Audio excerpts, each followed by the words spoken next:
Trev's Hockey Show. I'm the Trev. That's too sweet. Anyway, continuing with my review of every NHL outdoor game. And today we're talking about the third Stadium Series game, as well as the third game in 5 nights, as well as the second outdoor game at Yankee Stadium, as well as the fourth of 6 games played outdoors in 2014. Today we're talking about the outdoor version of the Battle of New York, which would see the New York Islanders host the New York Rangers. So let's talk about it. Alright, so part 2, or the 11th outdoor game in NHL history, took place on January 29th, 2014.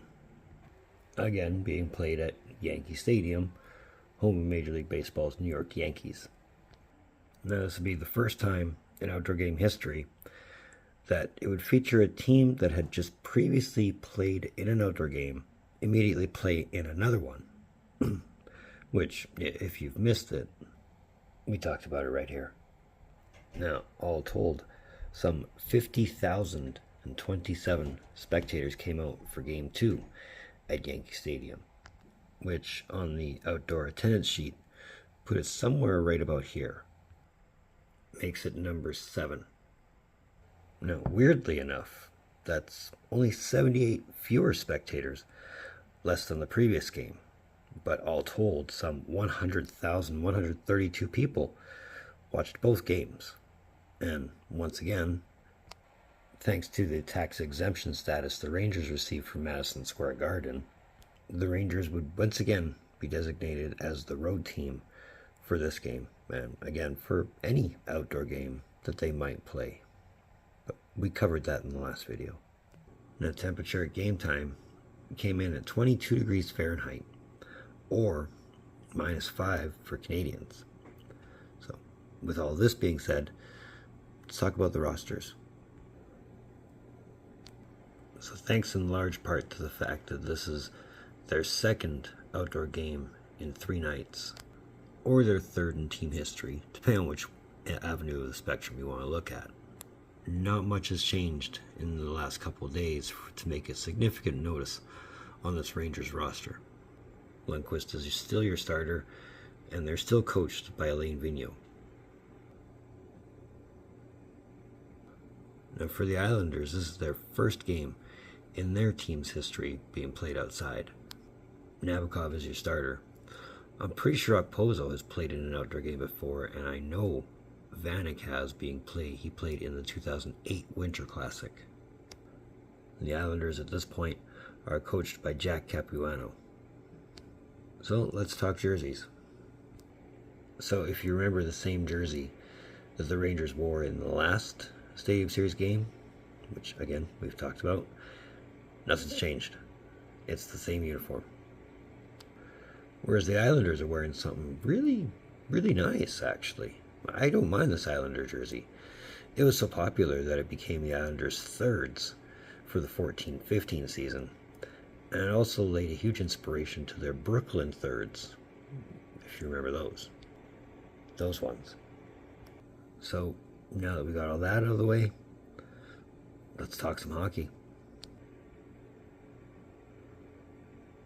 Now, if you remember how the last outdoor game went, 5 goals in the first, 10 goals overall, well, you can feel free to think the opposite here, as this is the first Stadium Series game, and I think to today's actual date, the only Stadium Series game to feel like one of the Classics games.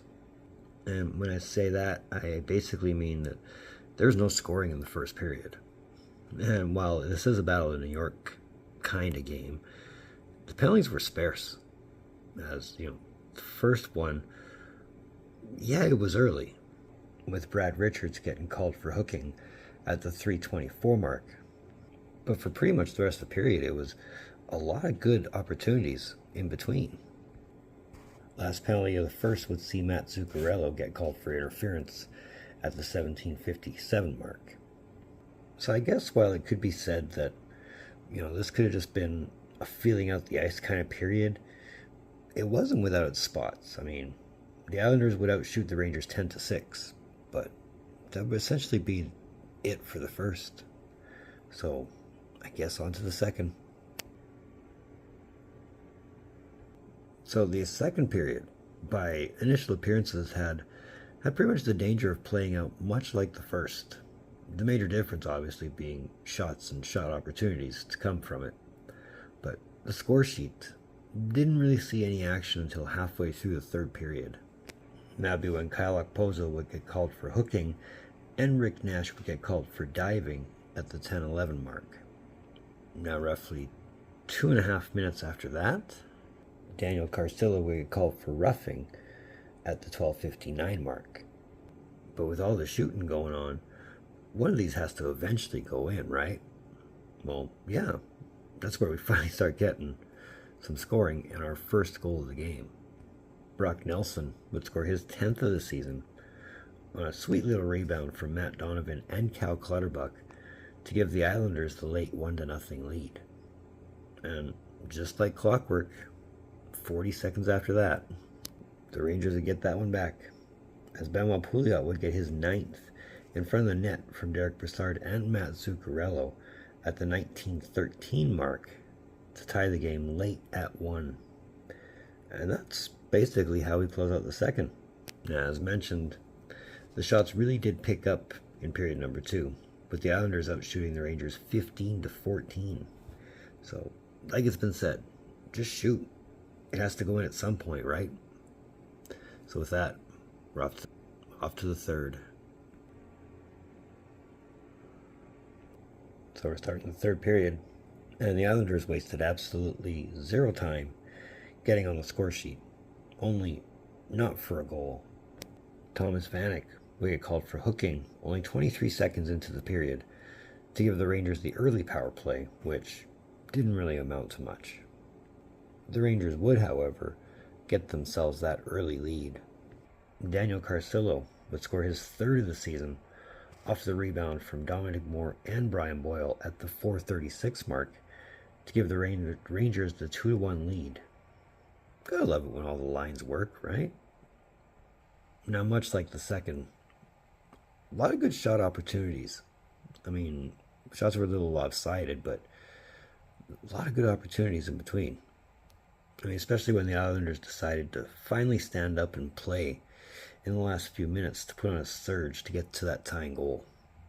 Unfortunately, when the King is, well, again, doing King-like things, it's really hard to get anything past him. And essentially close out the game and really be halting that momentum of surge that the Islanders thought they had. Brian Boyle will get called for cross-checking with 3 seconds left in the game. And since it's pretty much a certain impossibility to make a big push with 3 seconds left in the game, it pretty much ended at 2-1 for the Rangers to see them win both New York Stadium Series games. Now the Rangers would finally outshoot the Islanders 14-6 in the third, and that would give them the overall shot lead with 34 compared to the Islanders' 31. So here's where this puts us all as far as teams in outdoor games and overall standings. Well, the Rangers still remain undefeated, 3-0 in outdoor games. And the Islanders at least managed to score 1, so they're not terribly dead last, but that won't last for long. So real quick, just some of my thoughts on this game. It was a good shooter's range. I mean, for the lack of goals there was still the bumping and grinding that's expected out of the Battle of New York, but as far as shooting was concerned, I mean, 34-31 isn't the most shots, but it's still productive for both teams to put up shot totals in the 30s. Now, for what it lacked in offensive flow, you kind of have to look at both sides of the picture and see who both teams had in net. I mean, Lundqvist was out of this world Lundqvist, prime Lundqvist even. Nabokov, well, he still wasn't done. He could still go. I mean, he kept the Islanders in this game, being still low scoring, but kept them in all the same. And while it was definitely no replay of the game played 3 nights before, it was alright to see them just deflate this game. I mean, it wasn't the best game. It wasn't the worst game. I would definitely put it somewhere in the middle. But as far as the Battle of New York went, you might want to take out the battle in this game and just call it the Game of New York, because it didn't really feel like much of a battle. Still a not bad game all the same. Another one of them Trev's hockey shows. I want to thank you for tuning in. Don't think I don't appreciate the gesture, especially if you've made it to this point. And if you have made it to this point, hey, just know I'm very grateful that you have. And thank you for coming along for the ride. It means the world to me. So if you're still here and you haven't done so yet, hit that like button. Let me know you're digging my stuff. Let me know you're made it to this point. Let me know you're saying, hey, I'm all for it. If you want to, that red button, that one that says subscribe all over it, come on, we're halfway where we want to be. Let's get to where we want to be. Let's get to 500. Push that red button. It'll make you feel good. It'll make me feel good. It'll definitely help the algorithm, which is never a bad thing. If you want to check out my Facebook page, links in the description below. So moving forward, as far as outdoor games is concerned, well, we have 2 more for the 2014 calendar year. 2 more. Yeah, they went overboard for 2014, but hey, I'm here for it. So either way, in the meantime, and in between time, be looking for more of some Trev. Data.